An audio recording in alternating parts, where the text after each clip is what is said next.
의뢰인의 행복만 생각합니다. 법률 문제로 고민에 빠지신 분들에게 정확한 정보를 제공하여 현명한 선택을 하도록 도와드리는 소송 가이드입니다. 2023년 2월 인천의 한 어린이집에서 발생한 사건이 최근 법원의 판결로 주목받고 있습니다. 당시 만 4세였던 K군은 어린이집 화장실에서 넘어져 송곳니 끝부분이 부러지고 아랫입술이 찢어지는 사고를 당했습니다. 이 사고는 화장실 내부에서 일어났기 때문에 CCTV가 없었고 보육교사들도 상황을 목격하지 못했습니다. 사고 이후 한 보육교사는 사고 경위를 파악하기 위해 K군과 옆에 있던 B군에게 질문했고 B군은 자신이 K군을 밀었다고 인정했습니다. 이에 보육교사는 양측 부모에게 사고 사실을 알렸고 B군 부모는 치료비와 함께 선물을 준비해 피해를 변상하려고 했습니다.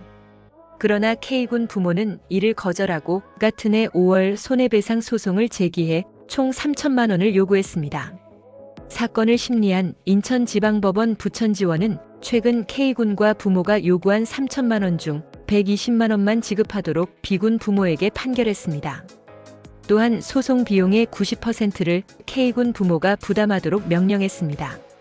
판결을 내린 판사는 B군이 만 4세로 자신의 행위에 대한 법률적 책임을 질 능력이 없으므로 민법에 따라 부모가 배상 책임을 진다고 설명했습니다. 하지만 K군 부모가 요구한 금액은 과도하며 실제 피해 규모와 K군 치아 상태, B군 부모의 사과 및 배상 의사 등을 종합적으로 고려해 배상액을 결정했다고 밝혔습니다. 특히 법원은 사고로 인해 손상된 치아가 유치이며 변색이나 신경 손상 같은 추가 피해가 없었음을 강조했습니다.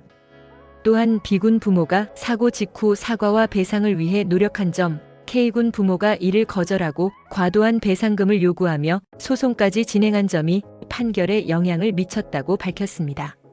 이 사건은 어린이집과 같은 공공장소에서의 사고 발생 시 부모, 보육교사, 그리고 법적 책임의 주체가 각기 어떤 역할과 책임을 가지는지를 다시 한번 생각하게 합니다. 어린이 간의 사고에서 부모의 역할과 보육기관의 관리 책임도 중요한 논의가 될 수 있습니다. 법원은 아이들 간의 사고가 발생했을 때 부모가 얼마나 신속하고 성의 있게 대처했는지를 중요하게 여겼습니다. 따라서 부모는 사고 이후 감정적으로 대응하기보다는 상황을 객관적으로 판단하고 합리적으로 해결하려는 노력이 필요합니다. 또한 법적 분쟁은 금전적 시간적 부담을 동반하기에 소송을 제기하기 전 충분히 상대방과 협의를 시도해야 하며 전문적인 법률 상담을 통해 실질적인 피해와 적정한 배상 범위를 확인하는 것이 중요합니다. 이번 사건에서 나타났듯이 민법에서 규정된 책임 소재나 손해배상 범위는 상황에 따라 복잡하게 적용될 수 있습니다. 따라서 이와 유사한 사고가 발생했을 경우 감정적으로 대응하기보다는 법률 전문가와 충분히 상담하여 법적 책임과 배상 가능성을 신중히 검토하는 것이 필요합니다. 전문가의 도움을 받아 해결 방안을 모색하면 불필요한 분쟁을 줄이고 원만한 해결을 이끌어낼 가능성이 높아집니다.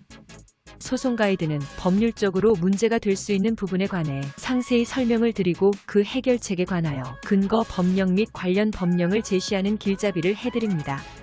항상 노력하는 자세로 의뢰인의 이익을 최우선하는 모습을 보여드리겠습니다.